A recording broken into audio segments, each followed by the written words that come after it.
ठीक है भैया, इससे पहले लास्ट क्लास में रिवीजन मैंने कराया था। गेट बंद कर दो बेटा, इसे गेट बंद कर दे।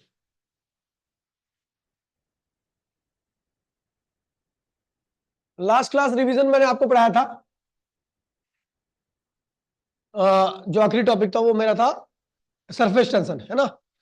आज मैं पढ़ाने जा रहा हूं एंगल ऑफ कांटेक्ट। ठीक है, एंगल ऑफ कांटेक्ट। पहले सरफेस एनर्जी। हाँ, सरफेस सरफेस एनर्जी।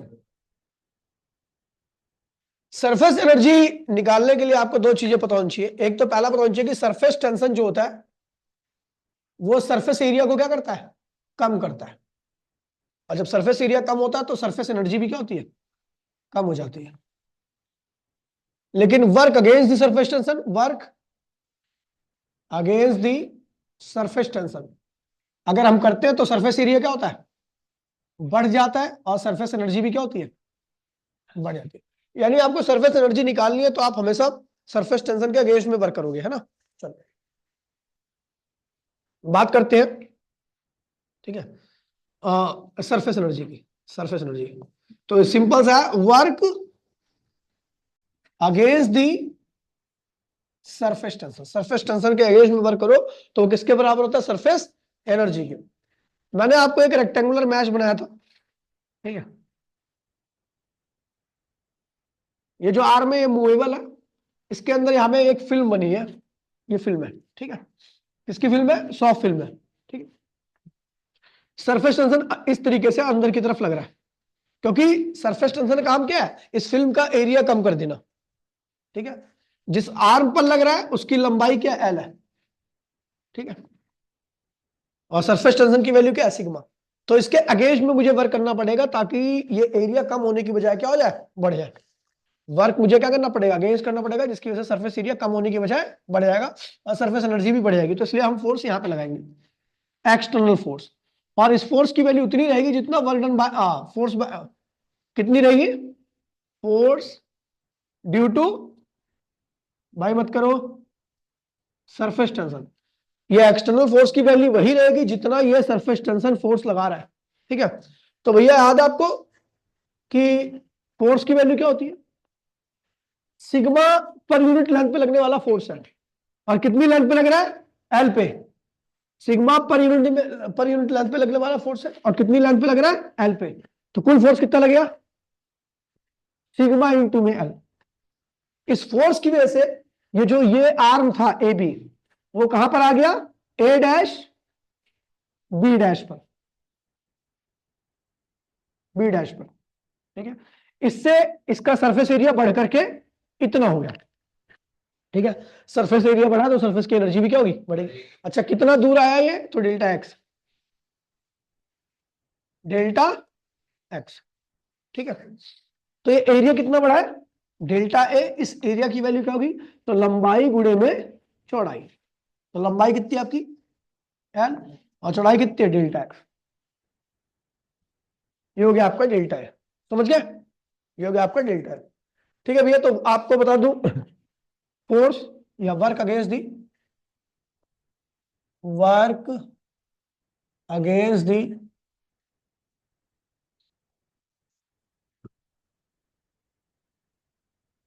सर, मैं करता हूँ 5 मिनट कॉल आपको, ठीक है। हेलो, हाँ गुड मॉर्निंग सर, मैं करता हूँ 5 मिनट कॉल आपको।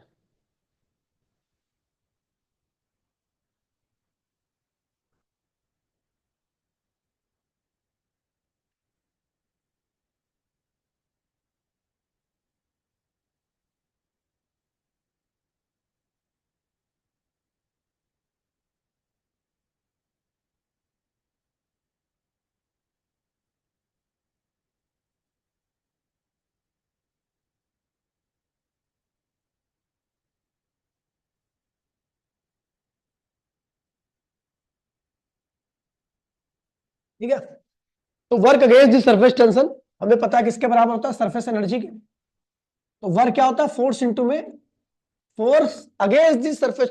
देखिए ये कौन सा फोर्स होगा, हम वर्क अगेंस्ट कर रहे हैं तो फोर्स भी हम क्या लगाएंगे, सरफेस टेंशन वाले फोर्स के अगेंस्ट में। तो भैया सरफेस टेंशन फोर्स कहां लगा रहा है, अंदर की तरफ, और हम फोर्स कहां लगा रहे हैं, तो यानी ये वाला फोर्स क्या है, अगेंस्ट वाला फोर्स है। ये किसके अगेंस्ट लग रहा है, सरफेस टेंशन के फोर्स के। तो भैया force against the surface tension, against the surface tension into में डिस्प्लेसमेंट, है ना। तो भैया सरफेस एनर्जी क्या हो जाएगी आपकी, फोर्स कितना लगा रहे हो भैया, तो ये लगा रहे हो सिग्मा एल, और डिस्प्लेसमेंट कितना हो रहा है डेल्टा एक्स आर्म के अंदर। तो सरफेस एनर्जी इक्वल्स टू में सिग्मा एल इंटू में डेल्टा एक्स। एल इंटू में डेल्टा एक्स क्या था आपको बताया था, डेल्टा ए था, एल इंटू में डेल्टा एक्स, है ना। तो ये हो जाएगा आपका सरफेस एनर्जी इक्वल्स टू में sigma delta A. Delta A क्या होगा, तो भैया final area minus initial area. तो ये हो जाएगा आपका सरफेस एनर्जी इक्वल्स टू में sigma final area minus initial area, है ना। ये हो गया आपका सरफेस एनर्जी का फॉर्मूला, ठीक है। अब एक चीज देखिए, अब यहां पर अगर आपकी एक सरफेस एयर के कांटेक्ट में तो यहां पर आपका एक ही लगेगा, और अगर दो सरफेस एयर के कांटेक्ट में तो यहां पर क्या लग जाएगा, दो लग जाएगा। तीन होगी तो तीन लग जाएगा। जितनी सरफेस एयर के कांटेक्ट में आप उतने नंबर से इससे आगे मल्टीप्लाई कर दोगे, ठीक है। आगे बढ़ते हैं, ठीक है। एक्सेस प्रेशर क्या आता है, एक्सेस प्रेशर। आपको पता है हमारे पास तीन तरह की सरफेस होती है, या तो एक सरफेस फ्लैट होती है, या ऊपर की तरफ निकली होती है, या सरफेस नीचे की तरफ धसी होती है, ठीक है, लिक्विड सरफेस। तो यहां पर अगर ये सरफेस आपको मिल जाए तो इसका मतलब आउटसाइड प्रेशर और इनसाइड प्रेशर दोनों आपस में क्या भी है, बराबर है। दोनों बराबर है, इसलिए सरफेस कैसी है, फ्लैट है। इसे कनकेव और सॉरी प्लेन मेनिस्कस कहते हैं। क्या कहते हैं इसे, ये इनसाइड प्रेशर है और ये आउटसाइड प्रेशर है। आपको पता है कि ये बाहर की तरफ निकली, इसका मतलब inside pressure greater than outside pressure, यानी यहां पर क्या होगा, एक्सेस प्रेशर, जो कि कहां लग रहा होगा, इसको कॉन्वेक्स मेनिस्कस कहते हैं, है ना। अंदर वाला, इनसाइड, बाहर की तरफ गई ना, ठीक है। आउटसाइड प्रेशर और इनसाइड, कौन सा प्रेशर आता होगा, तो आपको दिख रहा होगा आउटसाइड ग्रेटर देन, यहां पर एक्सेस प्रेशर कहां है, बाहर की तरफ है। यहां पर एक्सेस प्रेशर कहां है, और यहां पे एक्सेस प्रेशर कहां पे है, अंदर की तरफ है, ठीक है। अब आते हैं, बात करते हैं भैया excess pressure in, excess pressure in bubble. Bubble निकाल लो, या bubble, excess pressure in bubble, है ना। बबल के अंदर हम एक्सेस प्रेशर निकाल रहे हैं, ठीक है। ड्रॉप के अंदर भी निकालेंगे, बस दो ड्रॉप में एक से मल्टीप्लाई करेंगे, बबल में दो से। क्यों, क्योंकि बबल की दो सरफेस एयर के कांटेक्ट में होती है, अंदर भी और बाहर भी, ठीक है। अब देखिए, ये आपका बबल था, ठीक है। इसकी रेडियस क्या थी, आर थी, इनिशियल रेडियस, छोड़ो बात की बात है, ठीक है। बाहर के बबल जो होता है कॉन्वेक्स शेप का होता है, बाहर की तरफ निकली होती है सरफेस, यानी उसका अंदर का प्रेशर बाहर के प्रेशर से क्या था, ज्यादा था, ठीक है, आउटसाइड प्रेशर। तो इसका मतलब inside pressure greater than outside, तो सरफेस क्या होगी, बाहर की तरफ फैल जाएगी थोड़ी सी। कितनी फैली है, डेल्टा आर फैली है, ठीक है। तो इनिशियल रेडियस क्या होगी आपकी, आर, और इनिशियल एरिया कितना होगा, इनिशियल एरिया क्या होगा, 4 पाई आर स्क्वायर। ये फाइनल रेडियस क्या होगी, फाइनल रेडियस क्या होगी, आर प्लस डेल्टा आर, और फाइनल एरिया क्या होगा, 4 pi are plus delta are का स्क्वायर। ये हो जाएगा 4 पाई, ये हो जाएगा आपका, स्क्वायर खोलोगे तो ये क्या होगा, R square plus delta R square plus 2 R delta R. 4 की मल्टीप्लाई कर दो, 4 पाई आर, अच्छा ये जीरो हो गया, ये क्या हो गया, आपको पता है डेल्टा आर स्मॉल टर्म है, उसका स्क्वायर और छोटा होगा, तो इसलिए उसको जीरो कर सकते हो आप सीधा। तो क्या 4 पाई आर स्क्वायर प्लस 4, ये क्या होगा, इसकी मल्टीप्लाई होगी तो क्या होगा, 8 पाई, क्या होगा, 8 पाई आर डेल्टा आर। ये हो गया आपका फाइनल एरिया, ये हो गया आपका इनिशियल एरिया, ठीक है। अब आपको पता भी है सरफेस एनर्जी किस वजह से आती है। अच्छा, यहाँ पर वर्क, सरफेस टेंशन क्या करता है, सरफेस एरिया को कम करता है। यहाँ पर सरफेस एरिया कम नहीं हुआ है, बढ़ा हुआ है, बढ़ा हुआ है, तो सरफेस टेंशन के अगेंस्ट में काम किया गया। तो work done by, work done against the surface tension क्या होता है, सरफेस एनर्जी के बराबर होता है, यही होता है ना। तो वर्क डन अगेंस्ट, वर्क होता क्या, force against the surface tension, against the surface tension into में डिस्प्ले। अब अगेंस्ट में अगर आप सरफेस टेंशन के वर्क कर रहे हो तो फोर्स भी क्या लगाना पड़ेगा, अगेंस्ट द सरफेस टेंशन लगाना पड़ेगा। और सरफेस एनर्जी क्या होता है, एन सिग्मा डेल्टा ए, याद है। एन मतलब number of phase in contact with air, N की वैल्यू एक होती है ड्रॉप के लिए, एन की वैल्यू बबल्स के लिए क्या होगी, ये ड्रॉप भी लिख देता हूं, ड्रॉप दोनों साथ में करेंगे ना, ठीक है। तो force against the surface tension कितना लगा रहे हो भैया, तो ध्यान रखना फोर्स लगा कौन रहा है against the surface tension, excess pressure. Force क्या होता है, प्रेशर इनटू में एरिया। कौन सा प्रेशर है, ये एक्सेस प्रेशर है, कौन सा है, और एक्सेस प्रेशर की वैल्यू निकलती है इनसाइड माइनस, ये जो एक्सेस प्रेशर है वो क्या निकलेगा, इनसाइड माइनस आउटसाइड प्रेशर, ठीक है। और कौन सा एरिया, इनिशियल एरिया, क्योंकि आपको पता जो एक्सेस प्रेशर लग रहा है वो इस वाले एरिया पे लग रहा है, ठीक है, तभी इसका एरिया बढ़ गया, ठीक। और डिस्प्लेसमेंट कितना हुआ, डेल्टा आर, और ये एन की वैल्यू आपको ड्रॉप के लिए 1 रखनी है और बबल के लिए 2 रखनी है। सिग्मा डेल्टा ए की वैल्यू कैसे निकलेगी, तो फाइनल माइनस इनिशियल, है ना। तो आपका एक्सेस प्रेशर, इनिशियल एरिया क्या है 4 पाई आर स्क्वायर इंटू में क्या हुआ delta r and sigma, final area कितना है बेटा 4 pi are square plus 8 pi are delta r minus 4 pi are square, है ना। ये और ये क्या हुआ कैंसिल हो गए, तो ये आएगा एक्सेस प्रेशर इक्वल्स टू में N sigma 8 pi are delta R divide by 4 pi are square into में डेल्टा आर से डेल्टा आर क्या हुआ कैंसिल हो गया, ये इससे 2 बार गया, है ना, और ये हो जाएगा एक आर से एक आर कैंसिल हो गया, तो आपका आएगा N sigma 2 N sigma upon में आर, ये आ रहा है। अगर बबल है तो एन की वैल्यू क्या होगी 2, तो एक्सेस प्रेशर कितना हो जाएगा, एक्सेस प्रेशर हो जाएगा आपका 4, एन की वैल्यू 2 रखोगे ना, सिग्मा अपॉन में आर। और ड्रॉप के लिए अगर बात करूं, bubble in water, bubble in water, bubble water में कहां पर है, तो उसकी एक ही सरफेस एयर का क्वांटिटी, क्योंकि बाहर पानी है अंदर क्या होगा एयर रहेगी, तो भी एयर की वैल्यू क्या लेनी है आपको 1 लेनी है, तो उस केस में आपका एक्सेस प्रेशर क्या हो जाएगा आपका 2 सिग्मा अपॉन में आर। और ड्रॉप की बात करूं तो कोई दिक्कत नहीं है, ड्रॉप के केस में एन की वैल्यू हमेशा एक ही होती है, ठीक है। और ड्रॉप हमेशा कहां पे होता है, एयर में ही होती है, क्योंकि पानी के अंदर चली जाएगी तो ड्रॉप नहीं है, वो पानी बन गया, ठीक है। तो ड्रॉप हमेशा कहां पे होगी, एयर के अंदर, तो इसकी वैल्यू क्या होगी एक्सेस प्रेशर, आपका 2 सिग्मा अपॉन में आर। इसके कुछ केसेस थे आपको याद होगा, ठीक है। अगर bubble just inside the liquid surface, liquid surface के जस्ट अंदर की तरफ आपको याद होगा, तो ये लिक्विड सरफेस है, इसके जस्ट नीचे आपका बबल है, ठीक है। अच्छा बबल कहां बन रहा है, लिक्विड के अंदर, तो इसके अंदर एक्सेस प्रेशर कितना होगा सबको पता ही है, क्या होगा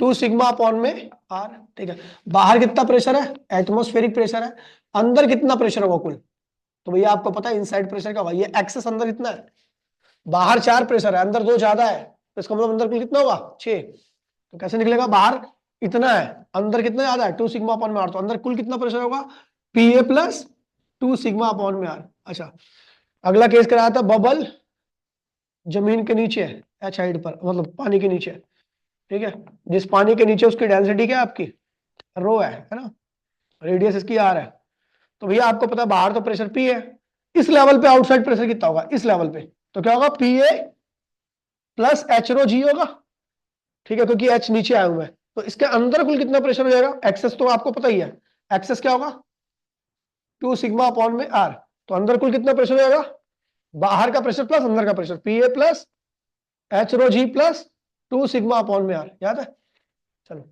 अगला कौन सा टॉपिक है जल्दी बताओ भाई, एंगल ऑफ कांटेक्ट क्या था, पहले हमें पता है 2 तरह के फोर्स होते हैं, एडेसिव और कोहेसिव।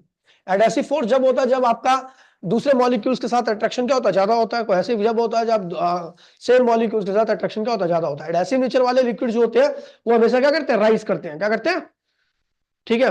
और ठीक है अभी बताता हूँ एंगल ऑफ कांटेक्ट, ठीक है। और कोहेसिव नेचर वाले लिक्विड हमेशा क्या करते हैं अपने लेवल से नीचे आते हैं, जिनका एडेसिव और कोहेसिव नेचर सेम रहता है तो ना तो राइज करते हैं ना ही वो नीचे आते हैं, ठीक है। अब देखिए एंगल ऑफ कांटेक्ट की बात कर रहा हूं, एंगल ऑफ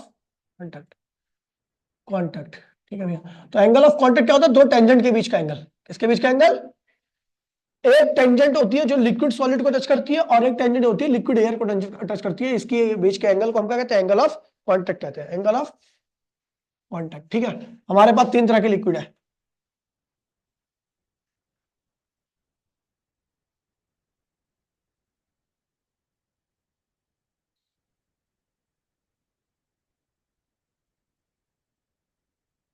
ठीक है, इस तरीके से। तो एक लिक्विड क्या होता है, राइज करता है, वो इस तरीके से होता है। एक लिक्विड जो होता है वो थोड़ा नीचे रहता है, फॉल कर जाता है, वो इस तरीके से रहता है। एक लिक्विड क्या रहता है, प्लेन रहता है, राइज करता है ना फॉल करता है ना। अब यहां पर हमें एंगल ऑफ कांटेक्ट दिखाना, तो एंगल ऑफ कांटेक्ट दिखाने के लिए एक टेंजेंट क्या करूं, एक टेंजेंट ऐसे खींचो, एक टेंजेंट, इस टेंजेंट के ऊपर क्या है, एयर, इस टेंजेंट के नीचे क्या है, लिक्विड, तो टेंजेंट लिक्विड एयर। ये टेंजेंट देखो, यानी एक टेंजेंट ये खींचो, तो इस टेंजेंट के इधर क्या है, लिक्विड है, इधर क्या है, सॉलिड है, तो टेंजेंट लिक्विड सॉलिड, ये जो एंगल ऑफ कांटेक्ट है। ठीक है, ये एंगल ऑफ कांटेक्ट ऐसे लिक्विड में होता है इसका एंगल एडहेसिव नेचर क्या होता है, कोहेसिव नेचर से ज्यादा होता है। और एंगल क्या दिख रहा है आपको, एक्यूट है ऑब्ट्यूज, तो एक्यूट है, एक्यूट है।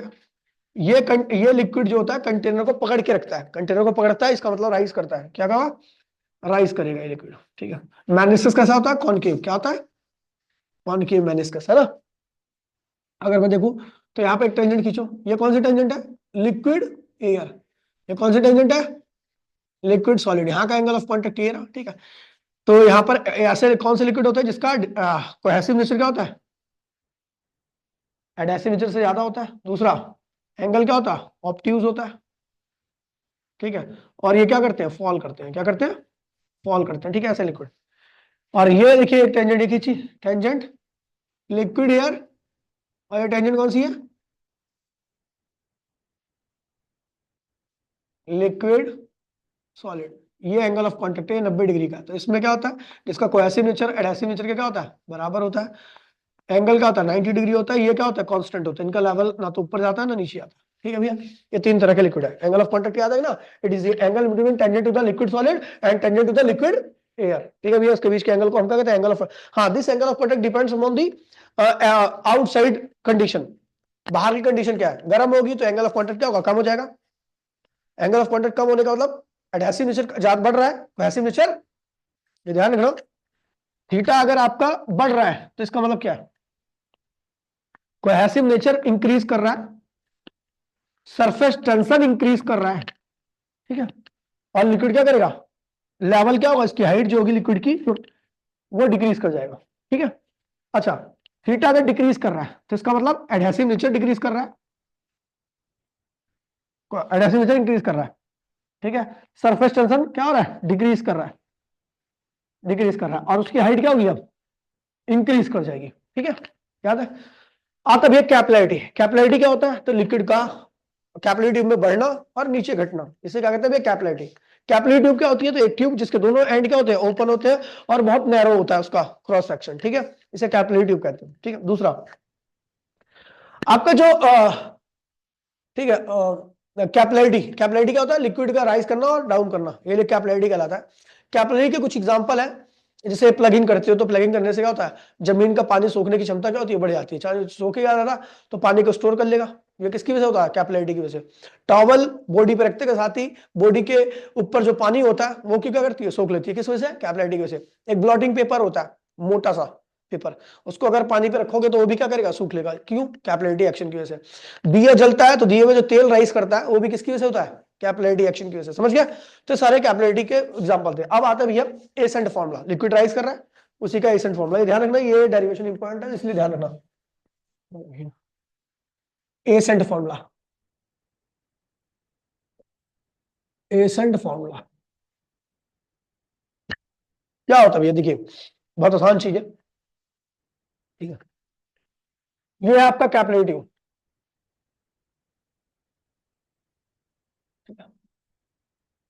अब ये लिक्विड का एंगल ऑफ कांटेक्ट क्या है, एक्यूट या ऑब्ट्यूज, सत्यम, इस लिक्विड का एंगल ऑफ कांटेक्ट क्या है, एक्यूट या ऑब्ट्यूज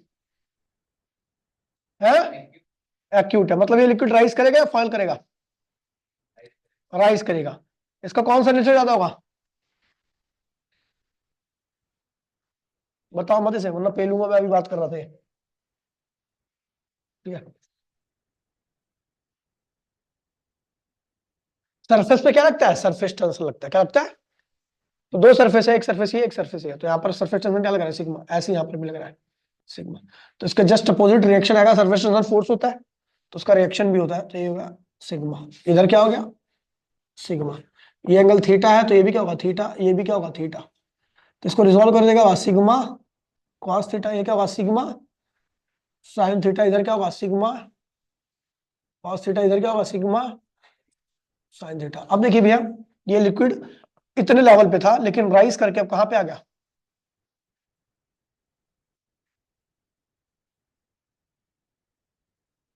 ये राइज कर गया लिक्विड।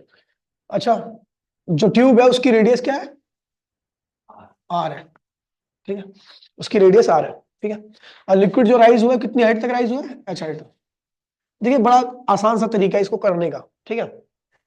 अगर ये लिक्विड राइज नहीं हो रहा अब, तो राइज नहीं हो रहा इसका मतलब इस लिक्विड का जो वेट हो रहा है, वेट वो कहां लग रहा हुआ, डाउनवर्ड। उसकी वैल्यू जो थी वो अपवर्ड फोर्स के क्या हो गई थी, बराबर हो गई थी। अगर अपवर्ड फोर्स ज्यादा होता, लिक्विड का वेट कम होता, तो लिक्विड अभी और राइज करता, ऐसा ही था ना। लेकिन मान लो अगर लिक्विड का वेट ज्यादा है और अपवर्ड फोर्स कम है, तो लिक्विड क्या होता, नीचे आता। समझ गया, इसका मतलब होता है एडहेसिव नेचर वाला जो लिक्विड राइज करता है उस केस में अपवर्ड फोर्स ज्यादा होता है, तो लिक्विड क्या होता है, राइज करता है। और कोहेसिव नेचर वाले में अपवर्ड फोर्स कम हो जाता है, इसलिए लिक्विड क्या करता है, नीचे आ जाता है। समझ गए। तो अब देखिए यहां पर एक्सप्रेशन कैसे करेंगे। तो अभी मान लीजिए कि ये लिक्विड इतना राइज हुआ कितनी हाइट तक, एच हाइट तक, और इसके बाद राइज करना बंद हो गया, ठीक है। हमें पता है राइज कराने के लिए इसको लिक्विड को ऊपर की तरफ एक फोर्स लगना चाहिए जो इसको खींचे ऊपर की तरफ, ठीक है। बियोंसी नहीं, यहां पर बियोंसी नहीं है। यहां पर लिक्विड क्या कर रहा है, कंटेनर को पकड़ करके ऊपर चढ़ रहा है। लिक्विड जब कंटेनर को पकड़ता है तो वो उसके एडहेसिव नेचर की वजह से, किसकी वजह से, यानी ऊपर की तरफ कौन सा फोर्स लग रहा होगा, एडहेसिव फोर्स, क्या लग रहा होगा। और वही एडहेसिव फोर्स किसके बीच में लगा था, लिक्विड और कंटेनर की वॉल के बीच में। और वही क्या कर रहा था, लिक्विड को धीरे धीरे ऊपर ले जा रहा था। जैसे ही ऊपर वाला फोर्स लिक्विड के वेट के बराबर हुआ, लिक्विड राइज करना क्या हो गया, बंद हो गया, अब नहीं राइज करेगा। तो हम देख रहे हैं भैया अगर लिक्विड की हाइट क्या हो चुकी है, अब कांस्टेंट हो चुकी है, क्या हो चुकी है, कांस्टेंट हो चुकी है। तो इसका मतलब क्या हुआ है कि अपवर्ड फोर्स बराबर में डाउनवर्ड फोर्स।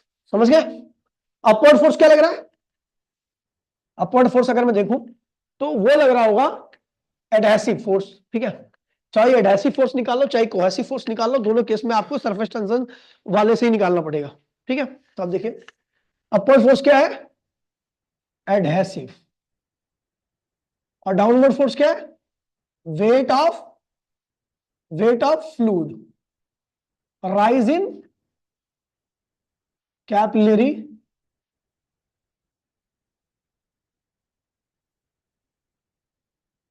फ्लूइड,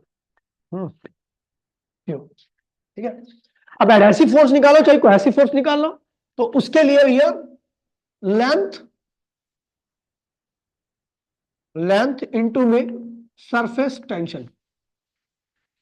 चाहे एडहेसिव, आपको पता है ना फोर्स क्या होता है, सरफेस टेंशन क्या होता है, फोर्स अपॉन में लेंथ। तो फोर्स क्या होगा, ये क्या है सरफेस टेंशन, और ये क्या है लेंथ है। यानी सरफेस टेंशन और लेंथ की मल्टीप्लाई कर दो तो क्या आएगा, फोर्स आ जाएगा, चाहे एडहेसिव चाहे कोहेसिव। तो यहाँ पर हमें क्या है, एडहेसिव फोर्स की वैल्यू क्या होगा, लेंथ इनटू में सरफेस टेंशन कर दी हमने। वेट क्या होता है, एम जी, क्या होता है, कौन से लिक्विड का, इस लिक्विड का मास, और जी की वैल्यू तो आपको पता ही है 9.8 होती है। लेंथ क्या भैया, तो आपको पता है भैया, ध्यान दीजिए। अगर मैं यहां पर आपको दिखाऊं तो भैया हेयर समेशन ऑफ सिग्मा, अगर मैं सारे सिग्मा को जोड़ूं तो उसकी वैल्यू क्या आने वाली है, सिग्मा साइन थीटा को क्या आएगी, पता क्यों, क्योंकि जैसे इस प्रकार से ये सिग्मा साइन थीटा इस सिग्मा साइन थीटा के अपोजिट है, तो इसको क्या करेगा, कैंसिल कर देगा। ऐसे ही इस पॉइंट का सिग्मा साइन थीटा इस पॉइंट का सिग्मा साइन थीटा क्या होगा, अपोजिट होगा, वो इसको कैंसिल कर देगा।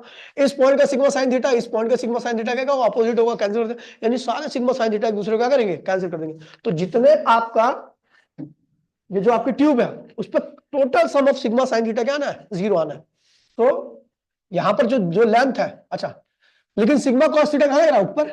यहां का भी सिग्मा कॉस थीटा कहां होगा, ऊपर। यहां का भी सिग्मा, हर पॉइंट का सिग्मा कॉस थीटा, खैर मैं कमी बना रहा हूं, लेकिन हर पॉइंट पर सिग्मा कॉस थीटा लग रहा है। वो सब कहां लग रहा है, ऊपर लग रहे हैं। सबकी डायरेक्शन एक है, तो क्या सब एक दूसरे को कैंसिल करेंगे, नहीं। तो इसलिए क्या लग रहा है, सो यहां पर लेंथ क्या लोगे, अच्छा कितनी लेंथ पे लग रहा है सिग्मा कॉस थीटा, इस लेंथ पे लग रहा है, तो इसकी लेंथ क्या होगी, 2 पाई आर, 2 पाई आर। और लग कौन रहा, कौन surface tension, sigma cos theta. Mass क्या होता है, वॉल्यूम इंटू में डेंसिटी इंटू में जी, ठीक है, ये हो गया 2 pi r sigma cos theta volume क्या होगा भैया? तो आप देख रहे हो जो लिक्विड राइज हुआ वो कैसा है? सिलेंड्रिकल है। क्या है? और इस सिलेंडर की रेडियस क्या है और हाइट क्या है? तो वॉल्यूम कैसे निकलेगा सिलेंडर का?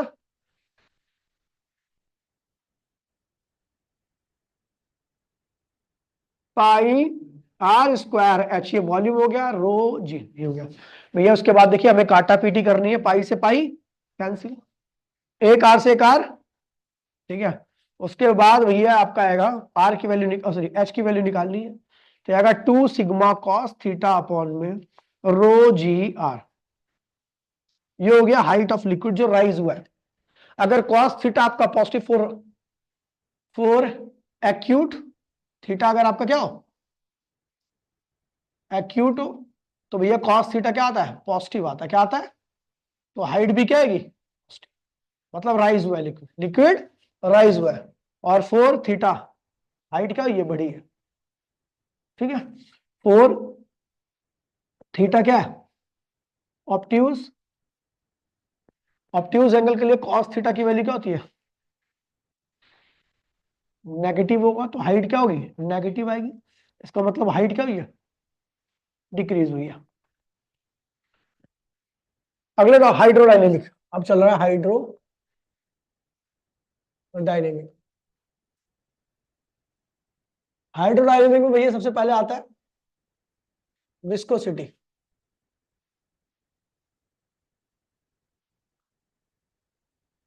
विस्कोसिटी, ठीक है। देखिए जब भी फ्लूइड फ्लो करता है तो ये बात ध्यान में रखना, वो अलग अलग लेयर की फॉर्म में फ्लो करता है। क्या करता है? और हर लेयर की वेलोसिटी क्या होती है? अलग अलग होती है। जो लेयर जमीन के या वॉल के कांटेक्ट में होती है उसकी वेलोसिटी क्या होती है? जीरो होती है। और जो जमीन या वॉल से दूर होती है लेयर, उसकी वेलोसिटी क्या होती है? ज्यादा होती है। अलग अलग वेलोसिटी, तो उनके बीच में क्या है? Relative velocity. क्या है? और रिलेटिव वेलोसिटी को अपोज करने के लिए कौन आता है? नहीं, अपोजिंग फोर्स आता है। क्या आता है? और हर लिक्विड के केस में ये अपोजिंग फोर्स अलग अलग होता है। किसी लिक्विड में ज्यादा लगता है, किसी लिक्विड में कम लगता है। यानी ये जो अपोजिंग फोर्स है, जो रिलेटिव वेलोसिटी को अपोज कर रहा है, वो लिक्विड की क्वालिटी पे भी डिपेंड करता है। तो जो लिक्विड की क्वालिटी होती है उसी को हम क्या कहते हैं भैया? विस्कोसिटी कहते हैं, ठीक है। विस्कोसिटी क्या है? लिक्विड की प्रॉपर्टी है या लिक्विड की क्वालिटी है जो ये बताएगी कि गिवन लिक्विड में कितना अपोजिंग फोर्स लगेगा। ज्यादा अपोजिंग फोर्स ज्यादा विस्कोसिटी, कम अपोजिंग फोर्स कम विस्कोसिटी। समझ गए भैया? फिर मैंने एक एग्जांपल बताया था आपको, ठीक है। विस्कोसिटी समझ में आ गया ना? नेचर ऑफ लिक्विड, लिक्विड जो ये बताता है कि गिवन फ्लूइड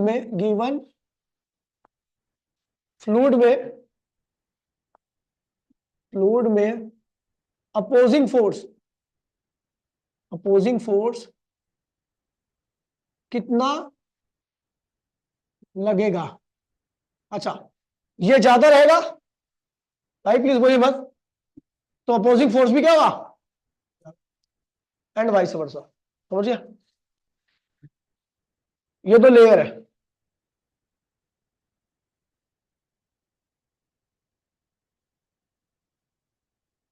इन दोनों के बीच में दूरी कितनी है? dx है। इसकी जमीन से दूरी कितनी है? x, ठीक है। इसकी वेलोसिटी क्या है? v है। तो ऊपर वाली क्या होगी? v plus dv, delta v लिख लो या dv लिख लो भाई। देखिए dv। अच्छा, आपको पता दोनों की वेलोसिटी अलग अलग है, तो रिलेटिव वेलोसिटी क्या होगी? v plus dv minus v, यानी क्या होगा? रिलेटिव वेलोसिटी क्या होगी? dv। अब रिलेटिव वेलोसिटी है तो दोनों का अपोज करने के लिए क्या होगा? विस्कस ड्रैग आएगा पीछे की तरफ। तो कह रहा है भैया विस्कस ड्रैग जो है वो एरिया ऑफ कांटेक्ट, यानी दोनों लेयर का जितना एरिया कांटेक्ट में रहेगा उतना ज्यादा विस्कस ड्रैग की वैल्यू रहेगी। दूसरा, विस्कस ड्रैग जो है वो उन दोनों लेयर्स के बीच में जो dx है उसके इनवर्सली है। क्यों? क्योंकि dx की वैल्यू जितनी ज्यादा रहेगी, कम रहेगी, ये लेयर दोनों उतनी पास में रहेंगी। जितनी पास में रहेंगी उतने एक दूसरे को क्या करेंगे? रब करके चलेंगी, घिसेंगी। तो यानी क्या हुआ? विस्कस ड्रैग ज्यादा हुआ। dx कम तो विस्कस ड्रैग ज्यादा, dx ज्यादा विस्कस ड्रैग कम, ठीक है। अच्छा, दोनों के बीच में रिलेटिव वेलोसिटी इतनी ज्यादा रहेगी, आपको पता है विस्कस ड्रैग उतना ही ज्यादा लगना है, ठीक। तीनों कंबाइन किया आपने, F is directly equal to A dv upon में डीएक्स। इस प्रोपोर्शनलिटी साइन को हटाने के लिए हमें पता है ये इस पे तो डिपेंड नहीं कर रहा है, साथ में एक चीज और है जिस पे डिपेंड कर रहा है, वो है लिक्विड की क्वालिटी यानी विस्कोसिटी पे भी डिपेंड कर रहा है। तो हमने क्या किया, F D is eta times of A dv upon में डीएक्स कर दिया। ये है coefficient of viscosity, coefficient of viscosity. ठीक है, डिफरेंट लिक्विड के लिए डिफरेंट होता है। टेम्परेचर बढ़ने से इसकी वैल्यू क्या होती है, लिक्विड के लिए कम हो जाती है, टेम्परेचर घटने पर इसकी वैल्यू क्या होती है, बढ़ जाती है। ठीक है, समझ गए। गाढ़ा लिक्विड, उसकी विस्कोसिटी क्या होगी, ज्यादा होगी, उसमें विस्कस ड्रैग ज्यादा आएगा, उसकी रफ्तार क्या होगी फ्लो करने की, स्लो रहेगी। हल्का लिक्विड, इसकी वैल्यू कम रहेगी, विस्कस ड्रैग कम आएगा, रफ्तार क्या होगी इसकी फ्लो करने की, ज्यादा रहेगी। हवा तेज फ्लो करती है एज कंपेयर टू वाटर, पता है आपको। ठीक है, क्योंकि इसकी विस्कोसिटी क्या होती है, कम होती है। पानी स्लो फ्लो करता है, हनी और स्लो फ्लो करता है क्योंकि उसकी विस्कोसिटी क्या होती है, और ज्यादा होती है। ठीक है, आगे बढ़ते भैया। फिर आता भैया क्या आता है, एग्जाम्पल आपको याद होगा, पानी में चलना मुश्किल होता है, विस्कोसिटी क्या है उसकी ज्यादा, एयर में चलना आसान होता है, विस्कोसिटी क्या होती है, कम होती है। पानी को चला दोगे थोड़ी देर बाद वो चलते चलते क्या हुआ, रुक जाएगा, क्यों, क्योंकि उसके पास क्या है, विस्कोसिटी। अगला बोलो भाई क्या था, हाँ यार कितनी जल्दी भीतर है।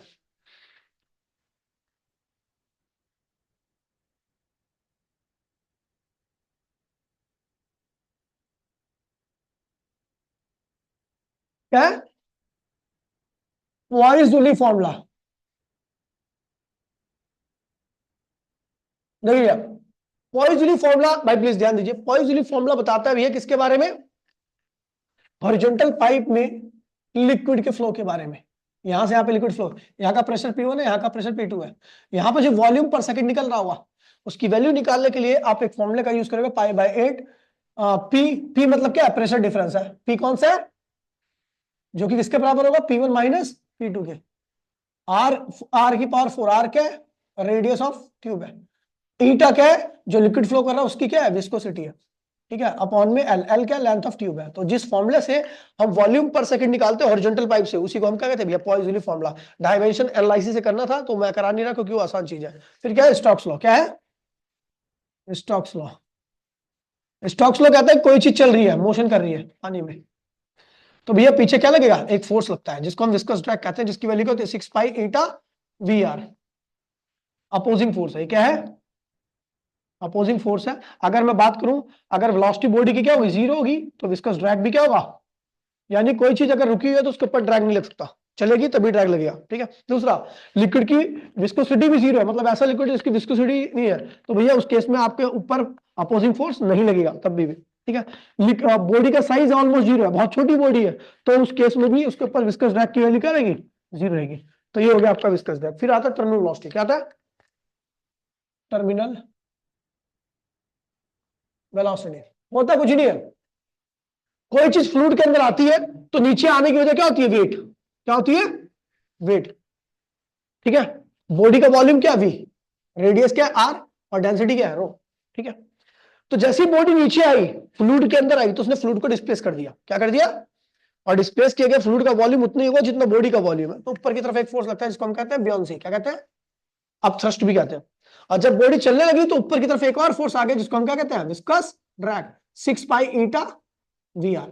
शुरू में क्या होता है कि नीचे वाला फोर्स ज्यादा होता है, ऊपर वाले फोर्स का सम क्या आता है, कम आता है, तो बॉडी नीचे एक्सेलरेट करती रहती है, लगातार उसकी वेलोसिटी बढ़ती रहती है। लेकिन जैसे ऊपर वाले फोर्सेस का सम यानी F B plus F D का सम 6 पाई सॉरी बॉडी के वेट के बराबर हो जाता है, तो बॉडी की वेलोसिटी बढ़ना क्या होती है, बंद हो जाती है। अब बॉडी की वेलोसिटी क्या होती है, कांस्टेंट हो जाती है। इसी कांस्टेंट को हम क्या कहते हैं, टर्मिनल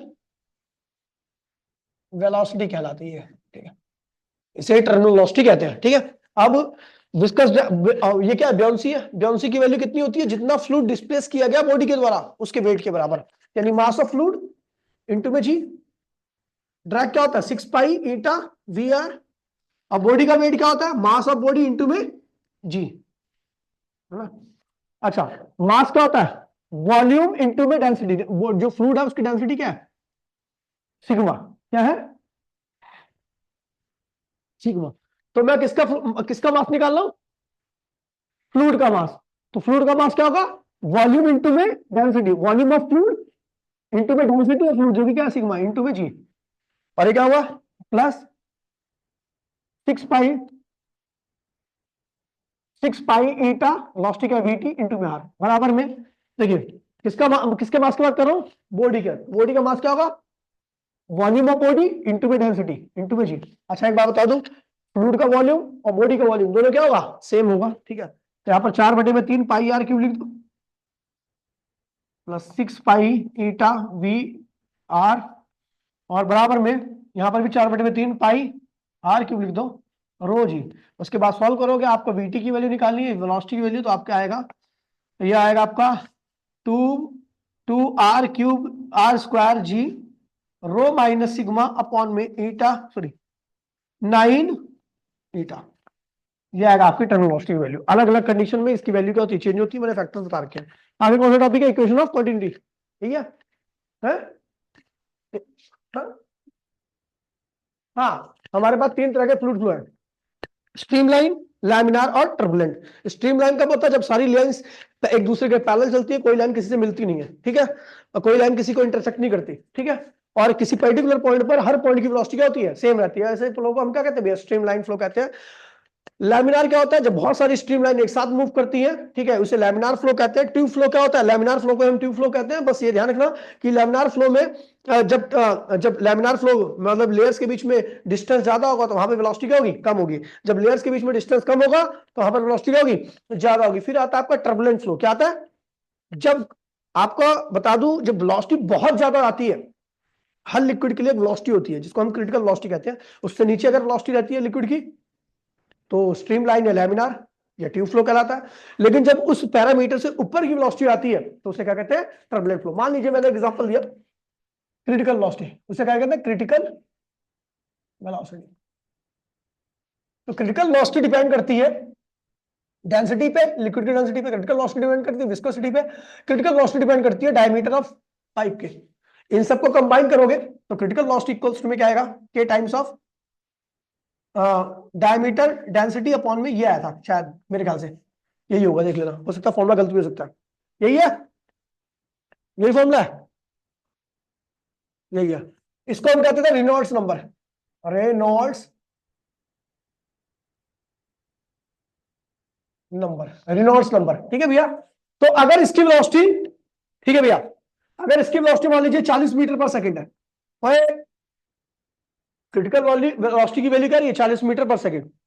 तो अगर वेलोसिटी लिक्विड की वेलोसिटी 20 मीटर पर सेकंड है, क्रिटिकल वेलोसिटी की वैल्यू क्या रखी है, ये एक मतलब लिमिट है। इससे अगर नीचे की वेलोसिटी मतलब 20 होगी, जो भी इससे नीचे रहेगा तो फ्लो कैसा रहेगा, स्ट्रीमलाइन या लैमिनार।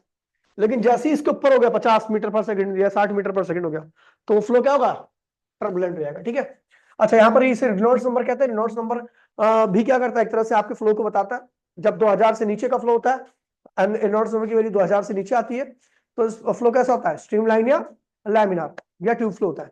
जब 2000 से 3000 के बीच में होती है तो फ्लो क्या होता है, अनस्टेबल हो जाता है, मतलब कन्वर्जन हो रहा है, वो स्ट्रीमलाइन से टर्बुलेंट में जा रहा होता है, ठीक है। लेकिन जब 3000 के ऊपर होता है तो फ्लो कैसा होता है, टर्बुलेंट। और जो एनर्जी आती है टर्बुलेंट में, उसका बहुत बड़ा पार्ट क्या होता है, फ्रिक्शन की फॉर्म में लूज हो जाता है, समझ गया। आगे बढ़ते हुए बात करते हैं इक्वेशन ऑफ कॉन्टिन्यूटी।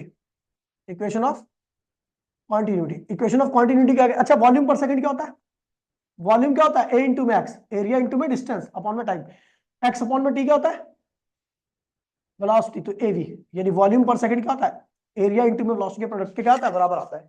तो एक ट्यूब है जिसका वेरिएबल क्रॉस सेक्शन है, यहाँ पे A1 एरिया A1 है, वेलोसिटी V1 है, यहाँ का एरिया A2 है, वेलोसिटी क्या V2 है। तो आपको बता दूं वॉल्यूम पर सेकंड यहाँ का जो होगा पहले वाले पार्ट का, वो दूसरे वाले पार्ट के वॉल्यूम पर सेकंड के क्या होगा, बराबर आएगा, है ना। तो इसका वॉल्यूम पर सेकंड कैसे लिखोगे, इसको क्या लिखोगे, A1 V1, और इसको क्या लिखोगे A2, that is the equation of quantity. इसका मतलब AV का प्रोडक्ट क्या आ रहा है, कांस्टेंट आ रहा है।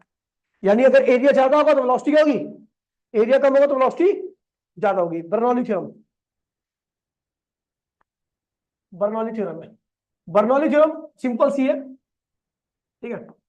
H1 हाइट है, एरिया A1 है, प्रेशर P1 है, वॉल्यूम क्या है, V आ रहा है, हाइट इसकी S2 है, प्रेशर P2 है, यहाँ की वेलोसिटी V1 है, यहाँ की वेलोसिटी क्या है, V2 है, ठीक है, और यहाँ का एरिया A2 है, ठीक है। हमें पता है कि ये लिक्विड राइज कर रहा है किसकी वजह से? अच्छा, यहाँ का प्रेशर एनर्जी कितनी होगी? इस वाले एंड की प्रेशर एक ये ए बनाता हूं, इसको बी लिख देता हूं, तो ए और बी, तो ए की प्रेशर एनर्जी क्या होगी? P1 बी की क्या होगी? P2 B. कौन ज्यादा होगा? क्योंकि लिक्विड ए से बी की तरफ जा रहा है, तो ये वाली ज्यादा होगी। ठीक है, यहाँ की काइनेटिक क्या होगी? हाफ एम V1 स्क्वायर, यहाँ की क्या होगी? Half M V2 square. कौन सी ज्यादा होगी? इस वाले की, क्योंकि वहां का एरिया कम है, वेलोसिटी क्या होगी? ज्यादा होगी। पोटेंशियल क्या होगी? mgh1, यहाँ की क्या होगी? mgh2, तो कौन सी ज्यादा होगी? दूसरे वाले एंड की। ठीक है, अब हम जानते हैं कि प्रेशर एनर्जी ने जो वर्क किया, उसी वर्क की वजह से वो वर्क किसके बराबर आएगा? काइनेटिक का वर्क और प्लस पोटेंशियल का वर्क। इसका वर्क क्या आएगा? इसका वर्क क्या आएगा? W1 किसके बराबर आएगा? P1V minus P2V। इसका वर्क किसके बराबर आएगा? Half M V square V2 square minus half M, और इसका वर्क किसके बराबर आएगा? mgh2 बराबर माइनस mg। हम जानते हैं यार, जो W1 है उसी की वजह से W2 हुआ है और W3 हुआ है। W1 किसके बराबर होगा? P1V माइनस P2V बराबर में W2 किसके बराबर होगा? Half M V2